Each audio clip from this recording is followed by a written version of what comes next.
plus de 2/3 des remariages, 2/3 d'un remariage et donc d'une famille recomposée se termine par une séparation quand les partenaires ont déjà un enfant.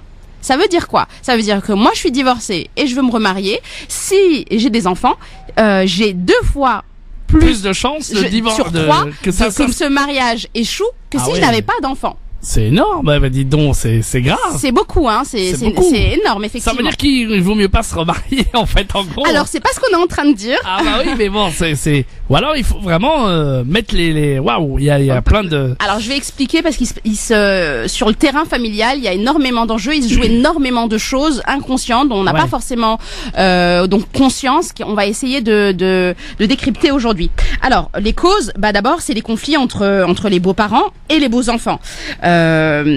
Chacun va se donner dans ce nouveau mariage, dans cette nouvelle union. Au départ, on va tous avoir beaucoup de bonne volonté, on va avoir envie de donner beaucoup d'amour, on va mettre beaucoup d'espoir dans ce nouveau mariage, c'est la constitution de cette nouvelle famille recomposée. Et pourtant, ça ne marche pas. Pourquoi? Qu'est-ce qui se passe?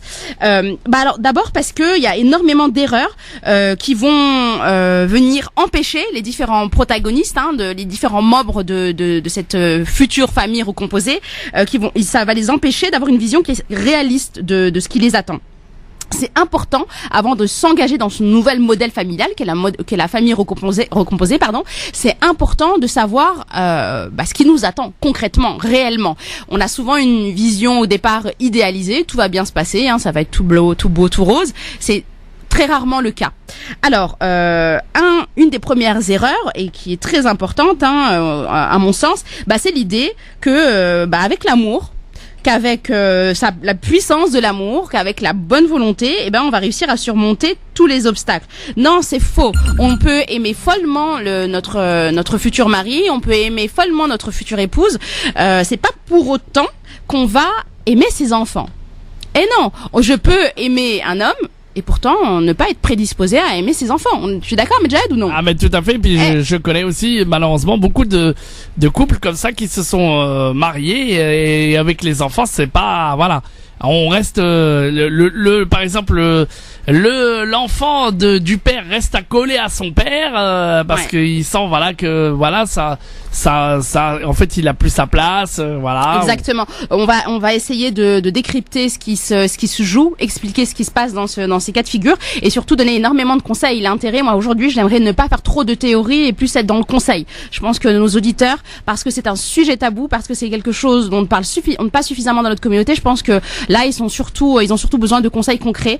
Donc j'essaierai d'être assez rapide sur les justifications, en tout cas les explications analytiques. Alors, ce qu'on sait, c'est que par ce nouveau mariage, on réalise que finalement partager l'amour qu'on a d'un homme ou d'une femme, c'est pas si facile, parce que moi quand je me remarie et que mon mari a déjà des enfants, je me rends compte que c'est pas simple de devoir partager entre guillemets son amour avec ses enfants, surtout si ces enfants me font bien sentir dès le départ que je suis pas la bienvenue et que ils sont assez hostiles vis-à-vis de moi et que je suis pas la bienvenue.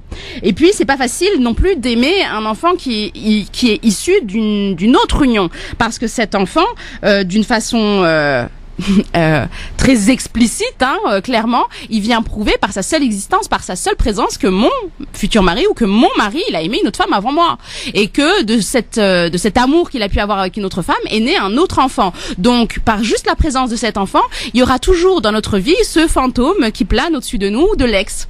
Donc, il faudra être suffisamment sécurisé, suffisamment confiante en soi-même et aussi en l'autre pour réussir à dépasser cette angoisse.